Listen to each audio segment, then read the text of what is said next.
今次我哋溫下呢polar coordinates。咁見到呢度有幾條題目啦，咁就將佢哋由 polar coordinates 轉翻做 rectangular coordinates。咁雖然呢啲呢都唔係普遍公開試會見到嘅題目，咁不過呢都溫習翻、熟習翻，即係兩個 coordinates 之間嘅關係。咁呢首先睇一條比較簡單少少啦。咁佢係 polar coordinate 490度。咁我哋睇一睇呢。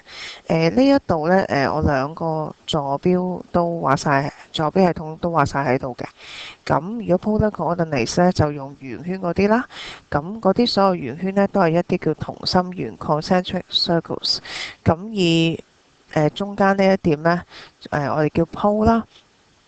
咁我哋呢就會係先度下一點同呢個 pole 之間嘅距離啦。咁譬如好似A 呢一個嚟講，咁呢個位係4，咁即係話呢，距離個 pole 呢係4個 units。咁我數翻1、2、3、4，第四個圈。然之後呢，再睇翻呢，佢個度就係90度。咁即係話呢，我哋會係用 positive x-axis 呢一邊嘅方向去旋轉 anti-clockwise 逆時針旋轉90度。咁所以呢，就去到呢一個位啦。咁即係而家呢，我哋轉翻做 rectangular coordinates 啦。咁純粹個諗法就係個點都係同一個點嚟嘅，不過我哋用唔同嘅坐標系統呢去講翻呢一點嘅位置。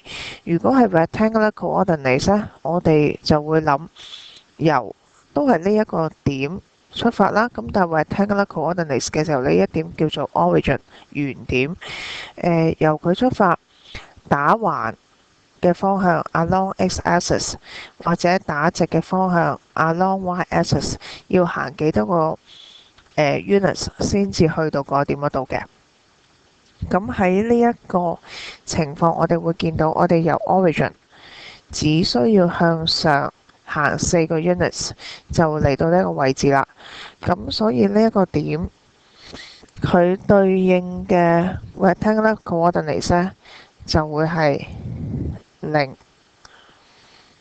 4，即係話我哋打橫呢係唔需要再行嘅，然之後呢就向上行4格呢，就達到呢一點啦。好啦，咁你再睇另一個譬如我哋睇 part B 260度。咁我哋睇翻呢一度260度嘅意思呢，就係由個 pole， 即係都係呢一個中心點啦。咁呢兩個 circle 嚟到呢一度，跟住呢60度。咁60度呢度其實每一個咁嘅線呢之間係10度嘅，咁所以60度呢，即係呢一個位置。嗱，咁如果我放大翻個圖，即係畫大少少，其實咩意思呢？咁就話個鋪喺呢度啦。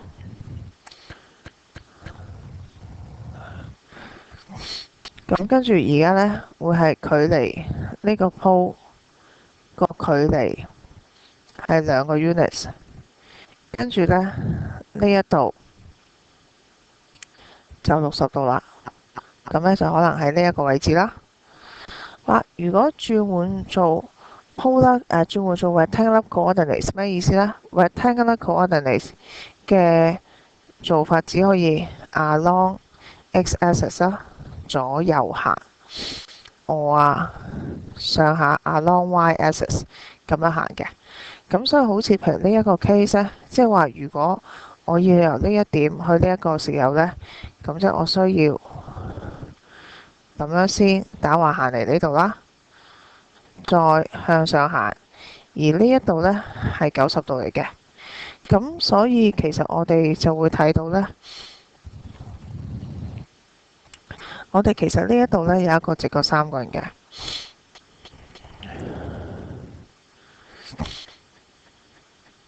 咁呢一度係60度，而呢一度呢係2啦個長度。咁即係話我揾到呢一個部分個長度，咁佢將會係同個 x coordinate 會有關，而呢一個高度呢，就會同 y coordinate 有關噶啦。咁喺呢一個情況，我哋就可以照咁樣去 solve 呢一個嘅 right angle triangle 啦。譬如我哋 x over 2啦，就喺呢度呢，就會係 cosine 60度。咁所以 x 呢，就係2 cosine 60度，咁就為1啦。而 y over 2就係 sin 60度，咁 y 呢，等於2乘 root 3 over 2等於 root 3。咁所以part B 60度呢個 point 佢對應，如果要用 rectangular coordinate 去寫呢，就係1 square root 3啦。好啦，咁我哋跟住呢，就睇另一 set 嘅練習啦。咁呢一 set 嘅練習呢，就會調翻轉，原本呢係 rectangular coordinates，咁跟住呢就轉翻做 polar coordinates。咁呢度呢，我就將其中有3個 points 呢，就將佢畫咗喺呢個rectangular coordinates 裏邊啦。咁頭先我哋都會睇到，其實譬如我哋用睇翻 A part 3、4呢一點，咁即係呢一個點嘅位置啦。咁即係話而家我哋如果用 rectangular coordinates 嘅做法呢，個意思係 x coordinate 係3，即係話向右行3個 units， 跟住呢 y coordinate 係4啦，向上行4個 units， 咁就會達至呢個嘅點啦。好啦，咁如果用 polar 有咩意思呢？ polar 我哋會用翻呢一個 point 作為我哋個 pole 啦。咁我哋嘅諗法就係，首先我哋想知道個 pole 同呢個點呢度直接個距離究竟有幾多呢？而如果我哋由 positive x-axis 呢一條線作為開始嘅時候，我哋需要旋轉幾多度先可以去到呢一條線度呢？咁所以其實呢都係一個解決 right angle triangle 嘅 problem 嚟嘅。咁如果我將佢畫出嚟，其實我哋就需要知道呢一條邊，我哋通常叫做 R 啦。我哋需要知道呢一隻角。咁喺呢一個3、4嘅情況，即係話呢，呢一個長度係3，呢一個高度呢係4啦。咁我哋可以點樣揾呢？我哋第一首先可以用畢氏定理啦。R 等於3 square plus 4 square and then square root 等於5。OK， 咁而個 theta 呢，咁我哋由呢一度嘅關係呢，譬如可以攞到就係 tangent theta 等於4 over 3。咁 theta 呢，就係arctangent or inverse tangent of 4 over 3。咁就睇題目而定。如果類似嘅題目，譬如係出現喺 M2 嘅時候呢，其實呢都未必需要呢真係計個度數出嚟嘅。咁個 angle 用呢一個形式去寫呢，都接受嘅。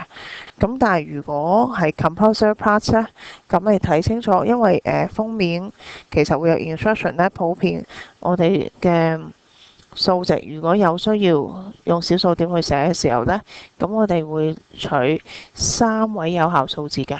咁所以呢度如果取3位有效數字呢，就係 53.1 度。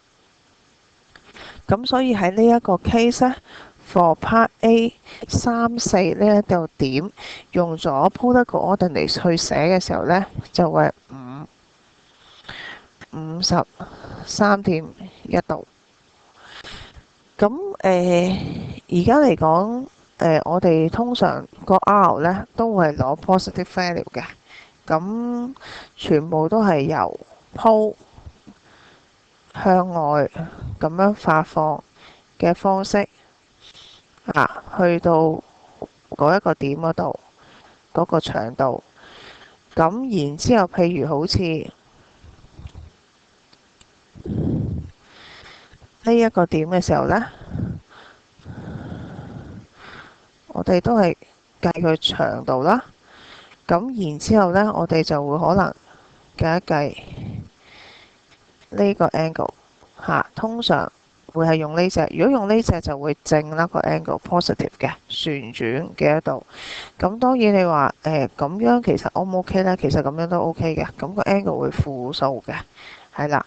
咁就現時嚟講就